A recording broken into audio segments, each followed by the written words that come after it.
Okay, welcome back to this episode of I'm doing Militia Madness in general, but this episode specifically. Hey, I'm here with Spider-Man India for my deck this week. So if you notice, I have a proxy of Spider-Man India. It's a deck I've played before. As I was leaving the house, I guess I forgot to put the Spider-Man India that was next to the deck in the deck box. So we have a proxy of it right here, and so that's fun. But this deck has not changed much since last time. The two notable cards I added are Leonardo and Interceptor. Elite Interceptor, which we'll get to when they're in the package. But I also added 2 more lands to this deck, so it'll probably run a little more consistently and be very nice. So we'll see how that goes. For anybody who didn't see the first one, I'll actually say what Spider-Man India does so you can understand what the synergies are. It's a 5-mana 4/4, web slinging for 3 mana. They have Selesnya in there, nothing like crazy about it. So 1 in a Selesnya, 3 in a Selesnya. And then web sling is if you have a tapped creature, you can bounce it to play this for cheaper, which is going to be very relevant when I get to what my first package is. And its main ability, which is how I built the deck and why it's honestly kind of insane, is whenever you cast a creature spell, put a +1/+1 counter on target creature, and it gains flying. So if you're playing small creatures, you can just keep jumping into the air over and over again and dealing a lot of damage because it'll rack up very quickly. So the first package is what I'm hoping to do every single game, which is 5 Llanowar effects. Yep. Notably, the one that's only kind of not great is Arbor Elf, because if I don't have a forest, if I had like a non-basic land into a plains, I can't turn 2 Spider-Man India. Yeah. Which that's a problem. But the 3 that make green are great because they can fulfill the green cost, and my dual land can fulfill the white cost. If I have a Boreal Druid off of a dual land, I do need to find a plains. Yeah. So that's slightly less complicated than the Arbor Elf. But what I'm hoping to do is turn 2, play Spider-Man India. Then turn 3, I can drop the Llanowar Elves back down, put them into the air for 5 flying on turn 3, which is just going to kill people. Yes. It's very nice.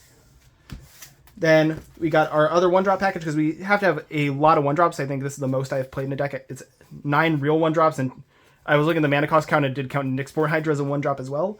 But we got Elite Interceptor, which is a new one. It's the addition to Novice Inspector, Thraben Inspector, because instead of having a clue that you can pay 2 to draw a card, you have a very relevant card. A prepared spell that you can pay 2 to draw a card, but can also tap down a potential blocker. Say Hunter only has 1 flyer in the air. Now that's tapped, and Spider-Man India is punching you with no blockers. And then the other card here is a little bit weirder, but is City Pigeon. It's here because it can very easily on like turn 2 or 3 just attack in, be tapped, come back to hand, and then I just happen to get a food. It's the 1/1 flyer of choice. I could have played any 1/1 flyer if I really want to fill out slots, but this one actually does something that synergizes with web sling. And so that's it for the 1-drops. Then what I got is just a set of good ETBs. So we got Eldrazi Repurposer, Jewel Thief, Nest Invader, Militia Bugler, Fiend's Informant, Salt Road Pack Piece. These are all just good to bounce with. And Militia Bugler, I think, has about like 15 targets in it. It hits all of these 1-drops. It might actually be closer to 20, because it hits every creature besides like 5. Because it doesn't hit like Salt Road Pack Beast, doesn't hit Jewel Thief, doesn't hit Eldrazi Repurposer, but like Nest Invader, Rafine's Informant also included, very good stuff. Pack Beast is big and draws. Rafine's Informant gets a little bit big and draws. These all make tokens. Notably, this one isn't a creature, but can help with my mana problems. Jewel Thief is a little bit more awkward in this deck, actually, because he has Vigilance, so I can't actually bounce it with my Web Sling. But I think it's still just a good enough card, especially because it automatically has Trample. So if you're sending that into the air, and they only have like a 2/2 flyer, they can't do shit. It's great. Then we get into my +1/+1 counters package, which I love because it gets to run a card that's basically never seen, which is Knighted Mirror. Because anytime it gets a +1/+1 counter put onto it, it gets double strike. Yeah, this card's a beating. Yeah, it's very scary. Then we got Brood Scale, which will just make more tokens as you do it. So the cool thing about it is you can effectively pay 0 mana. Like, obviously, I turn a white mana into a colorless mana with the Spider-Man India combo, but it means I can just like play with 2 mana, a 1-drop and a 2-drop, and then have 1 mana left over to play something else with later. Yeah. Which is very nice. Then we got Devoted Druid, which is itself a mini combo, because if I play any green card, I'm now refunding the green cost, which is very good. I got Bannerite Crew Shock so that I can put more +1/+1 counters on other stuff, and also just the value of like the scavenge and all that. Yep. With Eternal Witness, which synergizes nicely, is every time I play a creature now, I can return something from my graveyard to my hand. Evolution Witness. Sorry, Evolution Witness. I think I said Eternal. You did. But it's honestly kind of better than Eternal Witness because of that you can, repeatability. You can do it more times. Yeah, this deck loves the adapt cards because it so easily gets +1/+1 counters out from its commander. And notably, we're not like going hard into +1/+1 counters. We're playing cards that are good. Good. Yeah, good by themselves and good with fine enough by itself if I pay 3 to give a double strike once, but even better with my commander. Like I'm not stretching hard into like some of like the uber +1/+1 counter synergies. You probably could, but Yeah. you just don't need to. I think if I'm doing that, I should build Hamza, which I do want to build eventually. Yeah. That does make sense. I've put up like tests of that list a bunch, and we're actually getting a lot of like good synergy for the hard +1/+1 counter green white deck in Marvel Superheroes. So maybe we'll see Hamza a little after that. Then I got Core Skyfisher, Spider-Man, and Leonardo, the other new one. You may notice in this like web-sling package, if you saw it last time, Miles Morales is not in here. He was a little overcosted, and I think Leonardo just does what he's doing much better, especially Much more aggressive, too. Yeah, it just kills people. You just don't care much about, like, ramping as you do just, like, get him dead. Yeah, initially I just put in every web-sling card because they were new and cool. Yeah. Leonardo is doing that much better. Yeah. Spider-Man is still like a little bit awkward as he always has been, but if he's doing his thing, I don't care. He's like giving me more ETB triggers. Core Skyfisher is Core Skyfisher. What more needs to be said? Yeah. Like one of the best white cards in our format. And then I have all of my quote-unquote finishers except for one that's in another package because it's primarily for the other thing. Which, to be fair, Leonardo could also be put into that. But we got Eagles of the North to buff my board. Choco Mog to buff my board. Also, Eagles of the North happens to be a cycler if you want to keep count of that. Nyxborn Hydra can make something much bigger and trample, so it can help me get through. Colossal Dread Mask makes my guys much bigger and trample, so they can get through. And then Shinnin of Life Sower, which is a card that you'll see in sideboards of a lot of other decks. But here is just good to run main because it's just a lure. So it's like, okay, I got 5 guys out. Cool, you can only block one of them because Shinnin is that good. Yeah. And the nice thing about it, too, is it can effectively gain haste through its channel ability. I don't know why I did this upside down to show Hunter. It can basically get haste. I appreciate it, but I've seen the card before. Yeah, it can basically get haste through its channel ability, which also makes it uncounterable because it's not a spell, asterisk, unless they play like Mirror Shell Crab. Then we just got the value cards. So we got Annoyed Allosaur. Since I have so many untapped, or so many mana dorks, it's just going to be able to very nicely get out that. Generous Int. Basically the same reason as Annoyed Allosaur, but also it's a 4 recycler, so it's just value in that way too. That's why I'm playing it over other bombs. Then we got Guardian of the Guild Pact. Very easy to start suiting it up with +1/+1 counters, meaning even like a lot of the stuff that can kill it, like the deal damage colorless spells or colorless red spells, it now gets over. Then got Palace Sentinels and Entourage of Tress, because I have like 30 creatures in this deck. I can definitely hold on to the Monarchy. Then we got Sagu Wilding being my last cycler, but also just a nice flyer that can help me stabilize. I think it's just good to play in here. Brother! Yeah, we're doing Guardians this week. So if those are all of your creatures, you have 11, give or take 1, because I can't remember if I counted correctly, that don't get hit off of Militia Bugler. Yeah, because Guardian actually does, which is the fun part of that. Yes. And then like so does Palace Sentinels, which is also good. Correct. I'm running at, I think, at about like 20 at least, because... Hell, we could even do that real quick. 9. Yeah, all those. 10. 11. Let's see. 12. 13. 14. Counting the ones that don't. I'm counting the ones that do. 15. Sure. 16. 17. 18. But To be fair. 17. 19. Or 18. 17. Then 19. Because I had counted, so I just uncounted and then counted again. Then 20. 21. Yeah. Yeah, 21 hits. 21 hits, which is good. Yeah, if Mr. Beaker can hit a third of my deck, that's great. Yep. Because the main reason why I was actually playing Creature Density was not for that. They just happened to all fit Militia Bugler, so it worked out. Because I'm playing Lead the Stampede, Malevolent Rumble, Winding Way, You Meet in Tavern. Malevolent Rumble is less relevant on the reason for Creature Density. But for all of these, it's like, I want to hit 5 cards off of this if I'm lucky. I want to hit 4 cards off of this if I'm lucky. I want to hit 5 off of this if I'm lucky.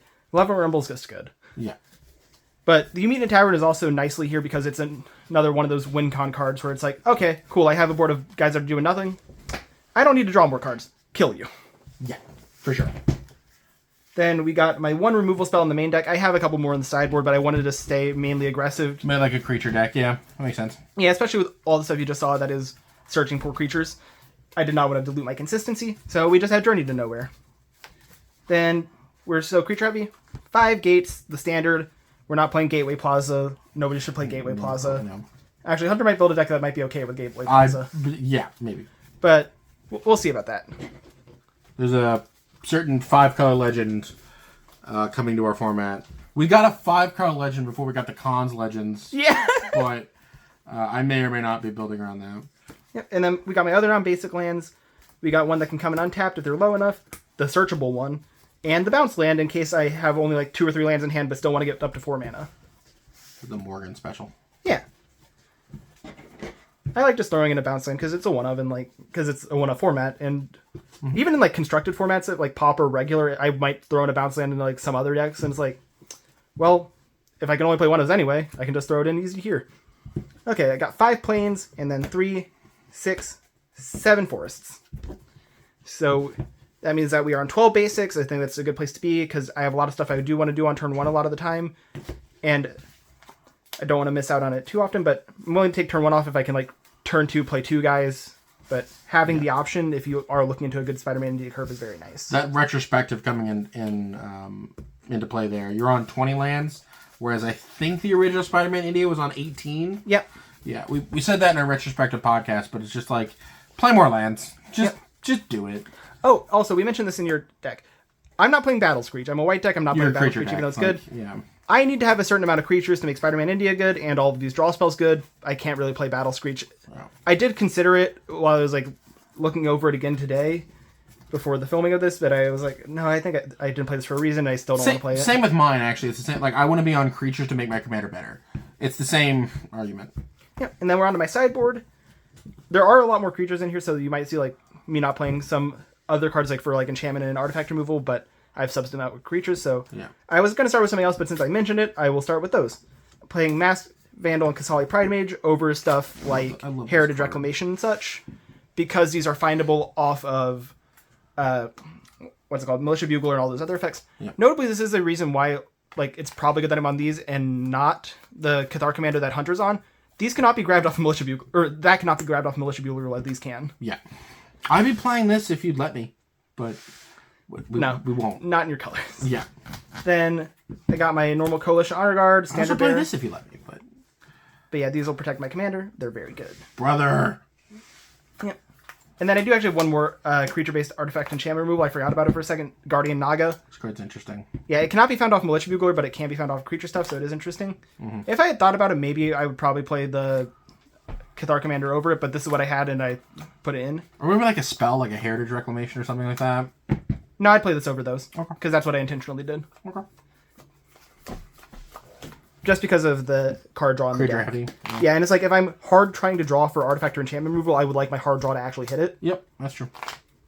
And then we got Armadillo Cloak against aggro, and just like good for beatdown matchups where it's like you can race them. Then I have hard anti-aggro. I don't know why I put this much in first, but I didn't really question it. I think it's fine. I got Dawnbringer Cleric, Lone Missionary, Aerosint Cleric, and Nylea's Disciple. I'm not playing Weather the Storm because it's not a creature. Yeah. The one that got through for that is Armadillo Cloak because I think it is just that good. It's great on your commander. Yeah, exactly.